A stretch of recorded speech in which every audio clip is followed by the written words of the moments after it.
بلوچستان کے شہر پنجگور سے ہمارے نمائندہ فرید عمر کی رپورٹ کے مطابق F C public school Panjgur میں یوم اقبال ڈے کی مناسبت سے ایک تقریب کا انعقاد کیا گیا۔ تقریب کے مہمان خاص F C Panjgur rifles brigadier Waseem Arif Raja تھے اور دیگر مہمانان گرامی میں district chairman Abdul Malik Saleh, corporation Khudabadan Chitkan کے mayor Shakeel Ahmed Kamrani, university of Makran Panjgur کے pro vice chancellor Mir Saadat Baloch, girls degree college Chitkan کے principal doctor Farzana Hashim, boys degree college کے principal doctor Javed Hussain, inter college Washbod کے پرنسپل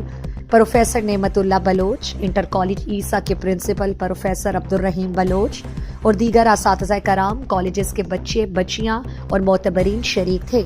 تقریب میں بچوں نے شاعر مشرق ڈاکٹر علامہ محمد اقبال کی شاعری، فلسفہ اور ان کی قوم دوستی اور ملک دوستی کے حوالے سے اردو اور انگریزی تقریر پیش کیے اور بچیوں نے ملی نغمے، ٹیبلوز اور گیت پیش کیے۔ تقریب کے مہمان خاص commandant F C Panjgur rifles brigadier Waseem Arif Raja نے تقریب کے شرکاء اور بچوں سے خطاب کرتے ہوئے کہا کہ شاعر مشرق علامہ ڈاکٹر محمد اقبال ایک عظیم شاعر اور مفکر تھے۔ ان کی شاعری سے ہمیں سطن دوستی، قوم دوستی اور اتفاق اور اتحاد کا درس ملتا ہے۔